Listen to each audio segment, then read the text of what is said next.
introduction to the project CircInWater, because that's the main reason why we invited Bryan from Cleveland Water Alliance to tell something more about how to go international and mainly to how to go to the United States when you're like a water tech company. So yeah, CircInWater, it's a project we started in 2022 and we are ending it at the end of June 2025. So only a few months left. And the main goal of this project was to support European SMEs to develop their innovation, and mainly SMEs focusing on the agri-food sector and the energy-intensive sectors. We set this entirely up. Well, we developed this project together with partners from Finland, so Blue Economy Mikkeli and Water Cluster Finland. Two clusters from Czech Republic, CREA and ISOC, the French cluster Aquanova, and Sinai from Spain. During these years, we started to set up an innovation lump sum scheme. So several SMEs received 60,000 euros to develop their innovation so that they could develop from TRL level 5 up to 9. We also handed out knowledge lump sums. So when SMEs needed expertise, they could ask for 4,000 euros. And the last one is the internationalization lump sum. And it's still open. So if you have goals to go to the United States or to Canada, and you would like to receive a lump sum, so that's 100% funded for flight tickets, hotel costs, or to cover up exhibition fees, you can apply for it. And of course, this webinar, we organized this thanks to this project. So if you want to apply for the CircInWater internationalization lump sum, you can do that via circinwater.grandplatform.com. Next week, we have another webinar, so you can sign up via that link as well. Like I said, at the end of June, we are finalizing this project, but we hope that we can start a new project in autumn, in October 2025. Unfortunately, it will not be with the same consortium. As the European Commission said, we don't want to have an entire water cluster, so we split up. So hopefully that will make our chances bigger to get at least one approved. But yeah, we will keep you informed about that, because if some of us get it approved, then yeah, there will be new lump sum schemes available for SMEs. And of course, in a few weeks, the Aquatech in Amsterdam is organized. So on the Wednesday, we are organizing a workshop, Water Smart Connect, with a lot of cluster organizations. And the main goal of that is to bring SMEs, but also other parties together to see if we can work together and to apply for new European projects. So if you think this might be interesting, then please join this workshop. And at the beginning of the afternoon, we also organize a matchmaking lunch. And that will be at the Danish Pavilion. And I believe they are in Hall 1. And in case you would like to matchmake with other parties, we set up a B2 Match platform, so then you can sign up for that and to meet new people as well. So those are like all the activities we are organizing in the last few months of this project. So yeah, that's a short summarizing of this project. And now I would like to give the floor to Bryan. All right. Yeah. Good afternoon for most of you, and good morning to a few of my colleagues here in the States. I'm Bryan Stubbs, and I'm the Executive Director and President of the Cleveland Water Alliance, a water technology cluster based in the Great Lakes region of the U.S. Joining me today will be one of our accelerator partners, Nina, from Current, just because I thought some of the research work they're doing around the circular economy, along with some of the circular economy work we're doing, would be of high interest to this group. So we're excited to be here. This is a great team. I'm really jealous that you have this like kind of EU focused program, Rixt. And just so I don't forget it, you know, Natalie and I will be at Aquatech. So as many of you that want to meet in person, we welcome that. And Looking forward to being there. And then on the other side of the year, we have WEFTech in Chicago this year. And I think that would be an excellent opportunity for some of those companies thinking about traveling here to come here. We'll do a reception for all the international partners on Sunday night that we do every other year in Chicago. So who is CWA? So as I mentioned, we're a water innovation cluster. And it's really about driving innovation, driving technology. And we achieve this through, a series of test beds, establishing trials. We've invested about $13 million into our test beds over these last 4 years, optimizing our smart Lake Erie watershed, which is just this massive smart and connected system that I'll get into in a moment.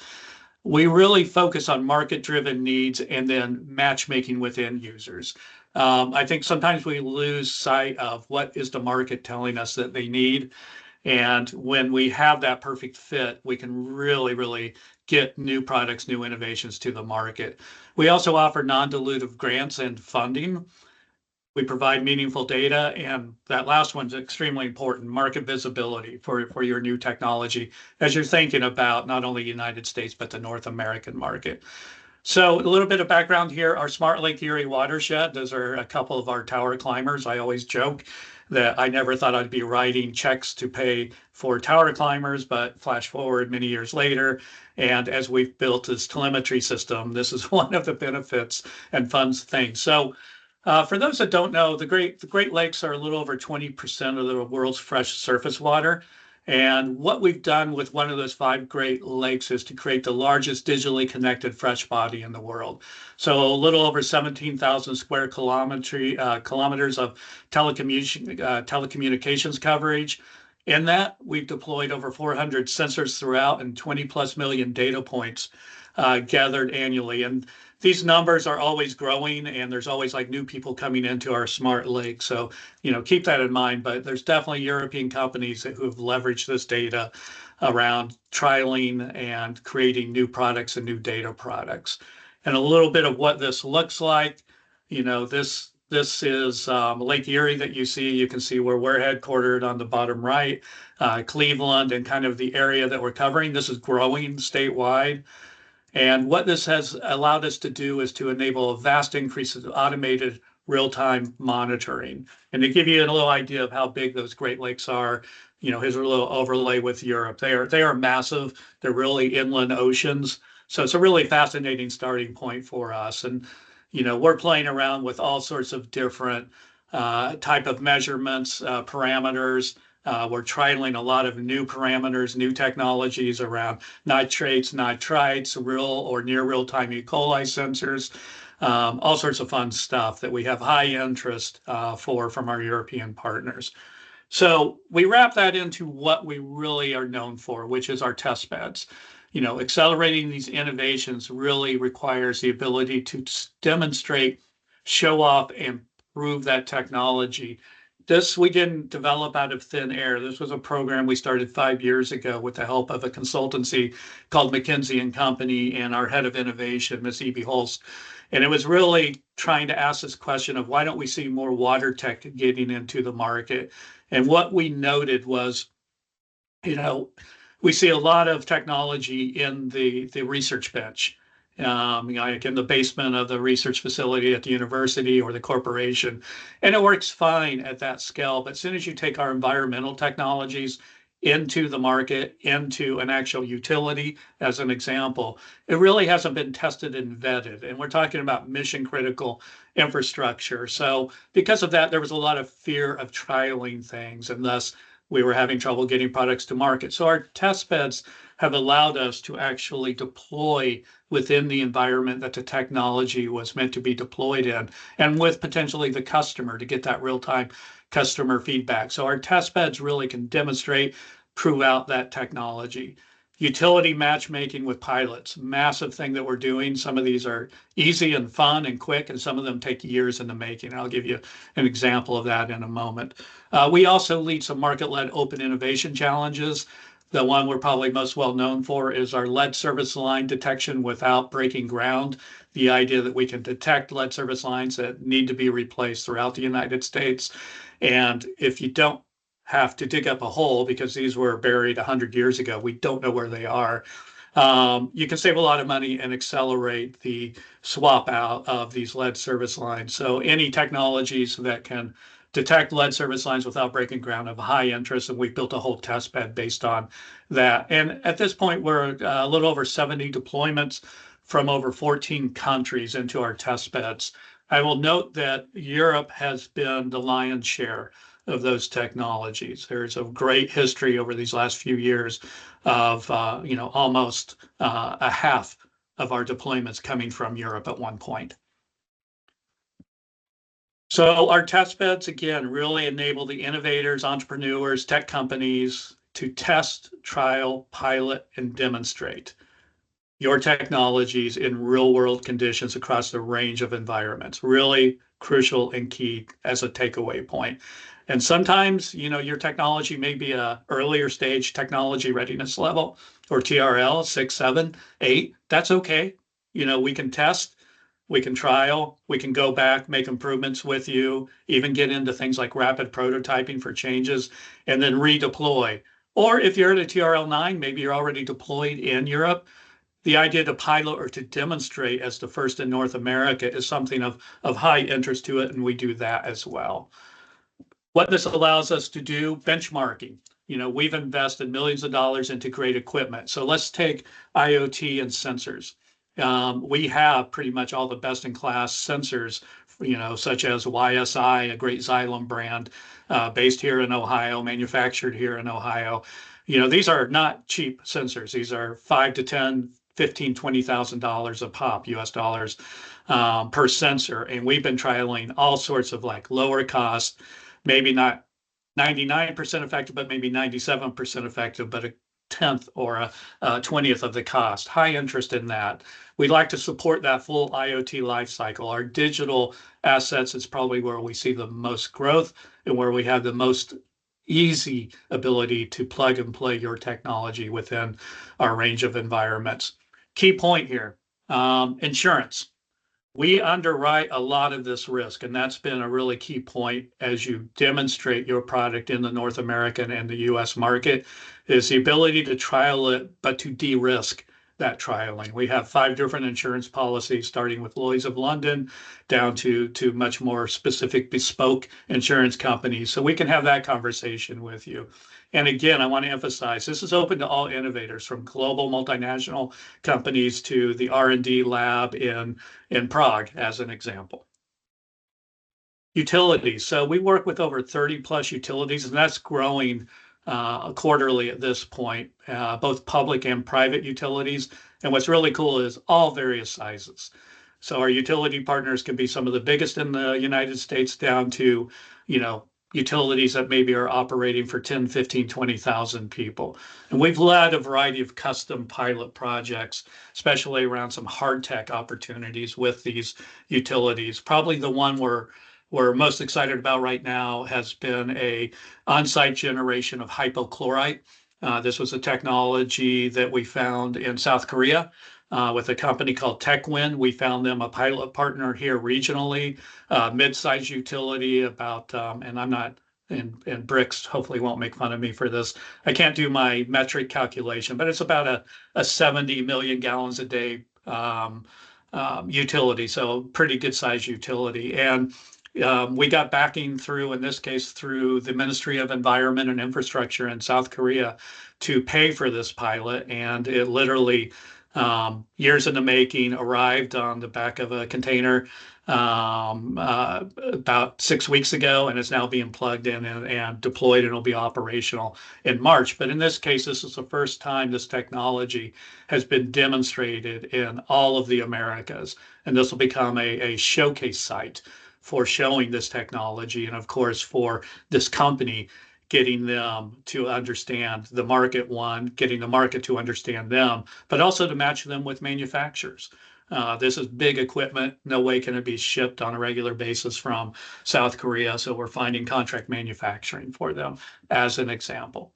Industrial meets the circular economy. Obviously, the circ economy, your program around the circular economy is of high interest and is growing here domestically. And, two significant programs that we're working on for this right now, both funded by the U.S. National Science Foundation. My colleague Nina will tell you about the project we're working with Current and Great Lakes Renew here in a moment, but the other one's more pure manufacturing based. We're an old manufacturing region of the country. We still manufacture things. So the idea of the circular economy, everything that we're going to need to upscale and up demonstrate technologies from a circular manufacturing of high interest to us. So if you have something like that, we'd love to talk with you, a variety of different ways that we can look at trialing or testing those applications, be it industrial or potentially some energy savings applications within the utility space. Our test beds also touch residential and commercial. We're the home of a major faucet and in-the-house plumbing company, several in fact. And with them, we're working on things like smart water in the home, point of use detection of contaminants in the home. One of them has developed and taken to market an acoustic detection system to detect a leak within the house and automatically shuts off your water so that your home doesn't and your basement don't get flooded. So a high interest here as well. And of course, this also ranges even to like microplastics and washing machines and fun stuff like that. So I'm a firm believer in I can talk all day, but to show you some of the technologies we've deployed in our test bed over this last year and a half, 2 years is a better demonstration. There in the center, you see another South Korean technology, the Wave Talk. It's a biosensor on a chip. It's fully vetted now for turbidity and it's moving into biological sensing in real time. Each chip's only about $20 US. We just ran 10,000 of these with LG as a pilot. And, they also won a Consumer Electronics Show, which is a big deal globally, award just earlier this year, last month, in fact, in January. That top right, I was talking about that on-site generation of hypochlorite. You can see the shipping container there. They painted it really fun for us, which I loved. That just arrived, but that's a demonstration of some of the big utility demonstrations. At the top, is a PFOA concentration and detection technology that came out of here. And I think, are tracking about 23 of those technologies right now. And bottom right is one of our washing machine microplastics capturing. I'm sure some of you know the company from Europe called Matter. Very similar and kind of some complementary and also some competitive components there. But I just wanted to give you an idea of how broad this kind of test bedding, this innovation kind of ecosystem is for us. It can go onto the open water. It can go into the built environment, the utility, the industrial. The work going on right now around data centers is another good example, and water reuse is of high interest to us. So when you think about coming into the United States, think about these things. Think about one, the ability to test, trial, demonstrate, give confidence to the market that your technology works. We're here to help you with that. Our partners, such as the Water Alliance in the Netherlands, is a great conduit to get to us as far as that part of the conversation as well. So we're here, and when you come in, we can help you with that market visibility. Really get you that sunshine that you're going to need. Help you think through, what does this look like? What does a pilot look like? Is it the right pilot? Is it going to give the visibility to the market? Then we go into the market insights. What do you know about the U.S. market from a data marketing perspective? We do a lot of this work, and we're starting to put together kind of more intelligence around there where we can help you navigate into the market. Bricks has heard this a dozen times, but I love what our team developed and what we call the soft landing. And that's really what we're talking about here today is how can we soften the landing for you to think about coming into the U.S. Market? That one, ability to test, trial, and demonstrate. We can give you that access to legal support. IP is confusing, especially if you're not a big company.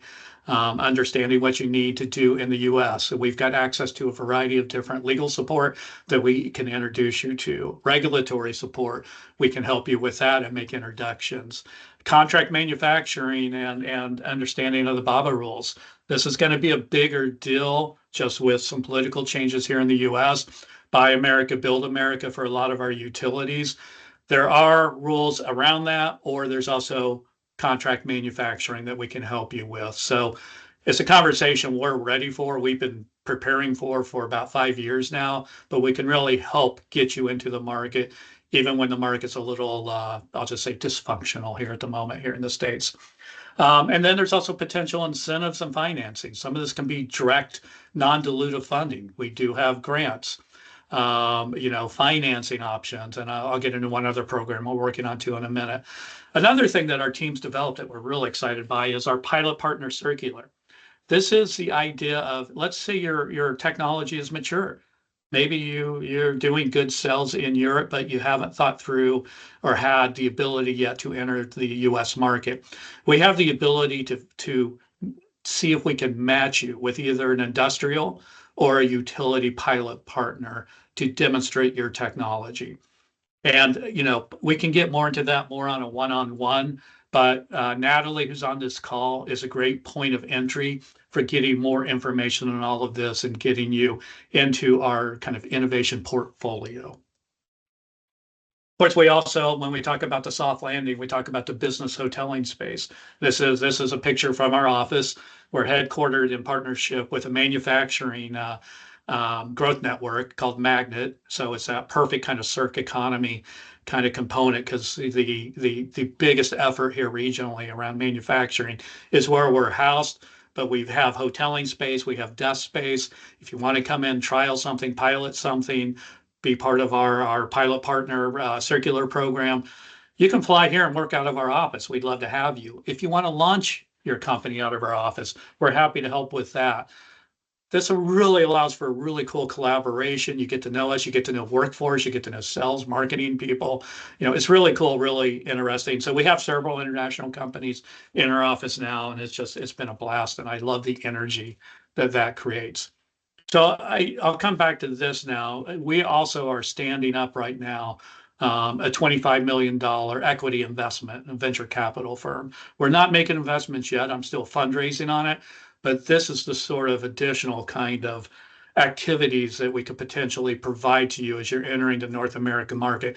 Are you going to need capital? Is it debt capital, or are you open to equity financing more for these younger startups? So bringing those home before I turn it over to Nina. CWA Century connects over 100, key water industry corps, all the big names, from Hach to Xylem to BASF to Veolia, all participate with us. All the big engineering firms participate with us. Right now, we're at about 33 water utilities participating with us. We expect that number to double by the end of this year. We've got some exciting things to announce at the beginning of April on that.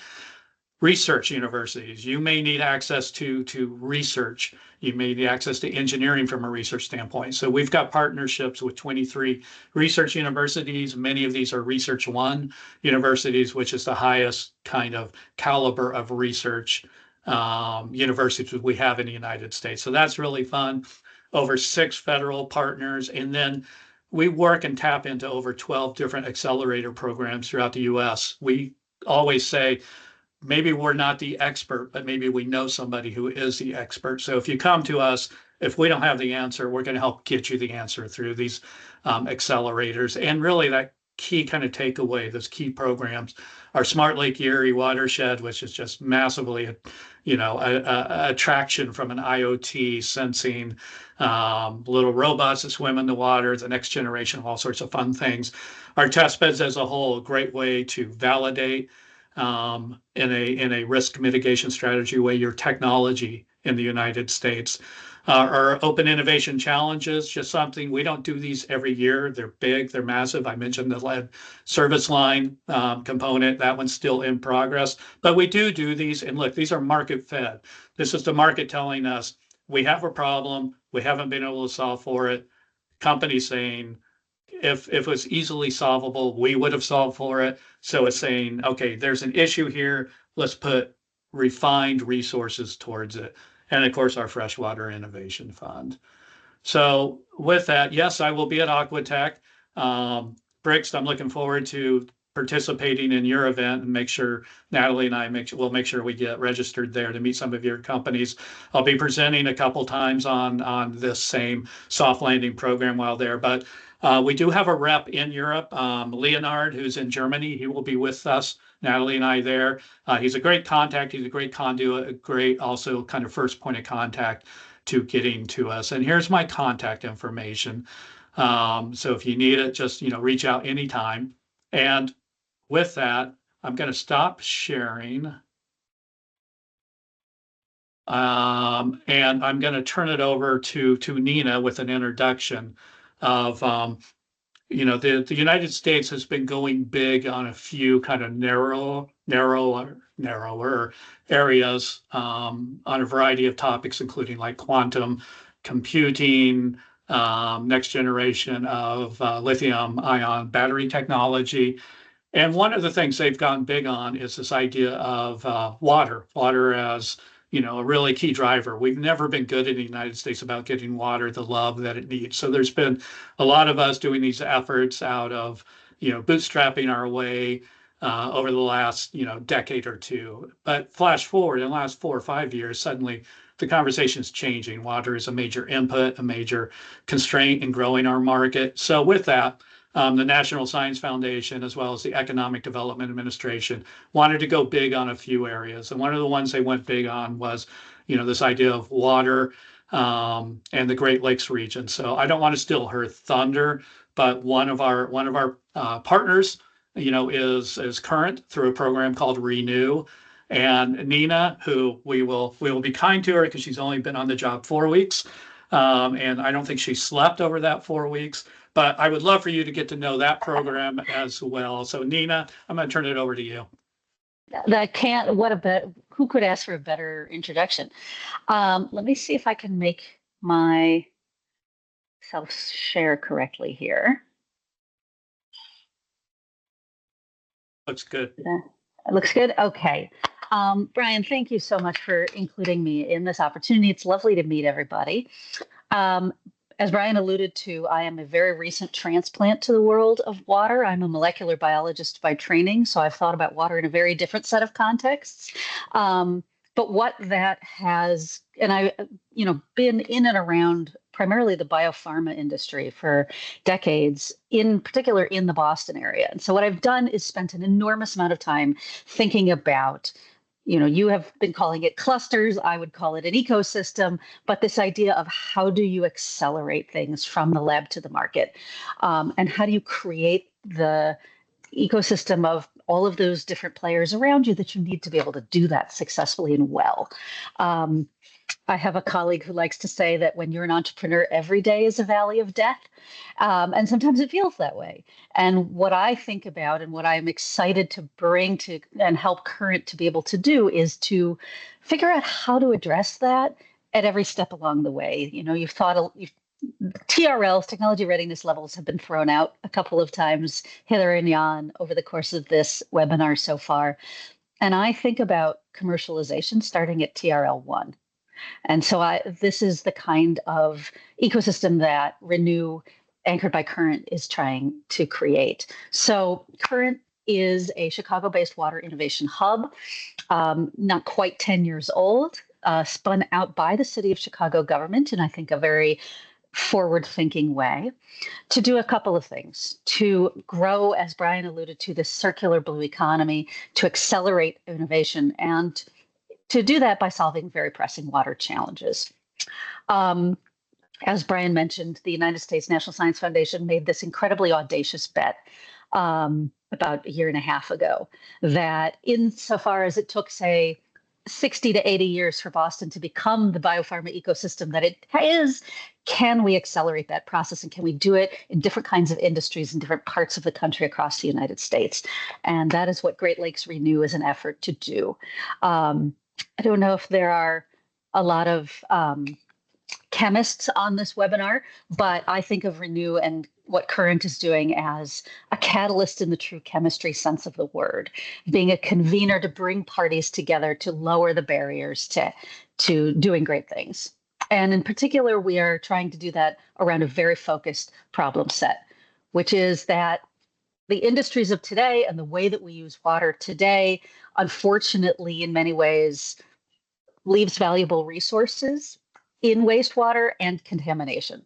And can we develop and accelerate a set of technologies to address those very specific problems? And can we do it faster and better, addressing and overcoming all of those barriers to water technology commercialization that Bryan mentioned?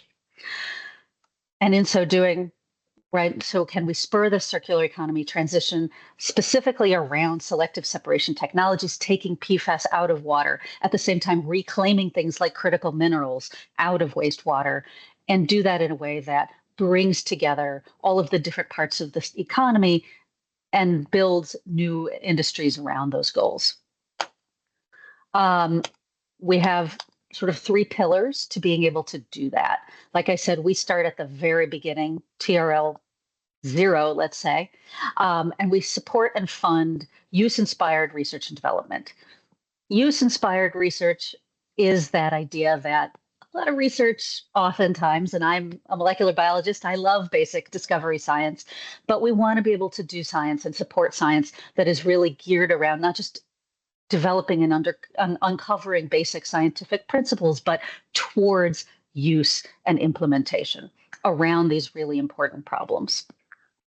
Then commercialization. What does it take to help move that out of the lab? Oftentimes, I think academics assume that if it's been published in a journal article, someone will find it and turn it into a company. And that's a stochastic process, the probability of which I am not willing to wait for. And so how do we accelerate things getting out of the lab into either licensing straight into companies, into startups, into whatever is the best vehicle to get it out there in the world to make a difference, to partner with folks like the Cleveland Water Alliance and others who've been thinking about this in very concrete and amazing ways for years, and bring everybody together to catalyze that. And last but very much not least, to build the workforce that can do all of this, starting with really young people all the way up through upskilling folks who've been in the economy for a long time to create these jobs of the future.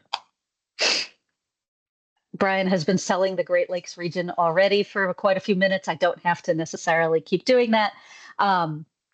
But we are, as he said, sitting on 20% of the world's freshwater, surface freshwater. This is a part of the world, part of the United States that has historically been very strong in a number of different heavy industries. And these are the kinds of industries that are evolving into the next generation economy that are definitely dependent on water. And you can, read the news for 5 minutes today, and you'll see probably 14 articles about semiconductors or quantum or AI. All of these kinds of next gen economies use an enormous amount of water. Can we do this more sustainably? Can we reduce our water usage? And most importantly, can we create that kind of circular process that does not turn that water into useless, unreusable wastewater full of either contaminants or minerals and materials that we could use again? We also have an enormous coalition of partners around this work. And this is really why I think this region is so well positioned to do this. We have national labs. We have some of the greatest universities in the country. We have great political will behind this effort across those 3 states highlighted in dark blue are the core to start this off, but expanding outward across the states around the Great Lakes and hopefully beyond. And we have a track record. We have done this for a number of years. We have partners like Bryan who've done even more. And so hopefully we can build upon this in the next couple of years with the support of the National Science Foundation and others to speed this up in all ways. A couple of early wins over the last year or so. We have pulled together a research consortium, a nascent industry consortium, funded 13 R&D projects that are in process right now in various different areas. So from developing new materials around selective separation, new sensors, new digital tools, and new testbed facilities. We've started training programs across that entire spectrum from kindergarten on up. And I am actively dreaming up and turning into, hopefully, hard reality, that infrastructure to accelerate innovation out of the lab into the market as quickly as possible. Test beds have obviously been a topic. Bryan has really explained how very, very necessary they are. And his test beds in Cleveland are really the core of what we want to build across this Great Lakes region of connectivity amongst test beds at various different scales, from benchtop to industrial to utility, so that the right matchmaking can happen between technologies and companies and the places to trial and demonstrate your technologies the most effectively. Water is obviously global. I think I was told some 30, 40 years ago as a small child that all of the great conflicts of the 21st century were going to be around water. I hope that doesn't prove to be true, but I think it is obviously clear to me that this is becoming a central issue for so many different regions across the world. We have a number of opportunities coming up that I want to let you know about. In about a month, we're going to launch applications for an accelerator program in partnership with an institution here in Chicago called MHub. This is a hard tech accelerator. They have all of the very cool machining tools and 3D printers and whatnot that you need for rapid prototyping. We're going to pull together mentors from water-related industries to coach and support startups, and very much encourage you to keep an eye out for that and apply when that opens up in a couple of weeks. We are also launching a new call for proposals for R&D projects. This is, again, early stage research in partnership with the 13 or so universities that are part of our research consortium. So if you're interested in partnering with academic scientists on a project, there are going to be a number of about 6 or 7 different particular topics that we're interested in supporting research on. And we can hopefully help you make a connection to some of those academics if that's something that you're interested in. And then looking ahead, working on building that entire continuum of support services that bring together partners like Cleveland Water Alliance and others, so that baton handoff happens seamlessly all the way across that translation and commercialization continuum, including connections to funders, including connections to places to have that soft landing here in the United States and beyond. So lots more to come. I very much encourage you to sign up to be on our mailing list and keep track of all of our news, because I think I've used the word accelerate in 100 different ways. And one of those ways is that Current itself and Renew is accelerating in its work. And so we have lots more news coming out all the time and lots more opportunities for everybody to get involved. Thank you, Nina. Really appreciate that. And it just, I hope, shows everybody how broad our US ecosystem is. I think, I always look at the Netherlands as being, best in class, along with Singapore, way ahead of the curve. And, we've got a lot of catch up here to do. But I just thought it'd be good to show that it's growing in terms of expertise, growing in terms of value to the US. So with that, Rick's happy to answer any and all questions, and I think you've got a great way to communicate with us. Don't forget about Leonard in Europe and Natalie, who's also on this call. Thank you so much, Bryan and Nina, for your presentations as well. I think we got one more question in the chat. I don't know if you are able to answer the question. I think it's from Danny Traxel from Royal Haskoning. And he asked, the main restriction we have experienced over the years is that US consulting engineers act as a gatekeeper to end users. These major US consulting engineers have proven to be a major hurdle and avoid any risk of new technologies. They rather stay with proven and established technologies. Is this still the case, and how do we overcome this? Do you have an answer on this, or? Yeah, he is. They are not incorrect. That has been a tradition where you've got to get the engineering organizations to be excited about your technology. Where I think it's changed is, let me go back to the on-site generation of hypochlorite project. In that case, we actually brought in one of our leading engineering firms to help us with that project, with the idea that they will see the value in it and they will help sell it for our South Korean partner TechWin. So on one hand, there's still a bit of that going on. That's not incorrect. On the next hand, there are ways around that. Way one is, again, as I mentioned, these potential pilot partner projects that we're doing allows us to bring your technology into the sunshine of these engineering firms. Two, our relationship with utilities is growing as far as trustworthiness every quarter. And we're getting more and more utilities saying like, oh, this is really cool. This would really solve a problem for us. Can you help me sell our engineering on record for that? And we do that as well. We also have several engineering firms on our board of directors. So I guess this is a long answer to say, yeah, that's been something we've identified, but there are ways around that we're working on. Nice to know. Yeah, and Danny, if you have questions or like, you always can reach out to Bryan. And if you want to have, they gave a nice presentation about how they can help you out. So feel free to contact him as well. So well, Rick's also just follow. We're seeing more and more of the engineering companies coming to us saying, what are you seeing as far as new technologies, new innovations? So keep that in mind as well. They are realizing that they've got to be smarter with some of the technologies. How they did it the last 50 years is not going to work for the next 20. It just isn't.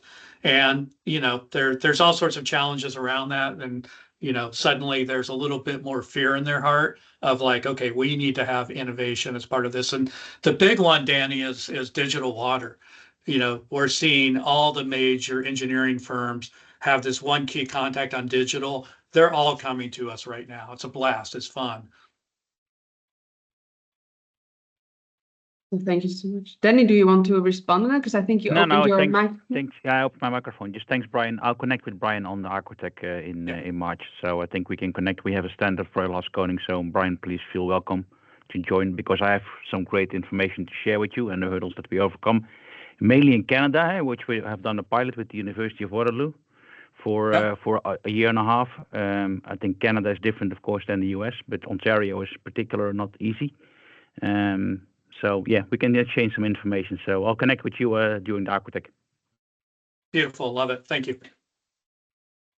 So thank you all for joining this webinar, because I think we are to the end of this webinar. So thank you, Bryan. Thank you, Nina, so much. And hopefully we will see all of you at the Aquatech. Looking forward to it. Thank you all. Thanks. Bye. Thank you. Bye-bye. Bye-bye.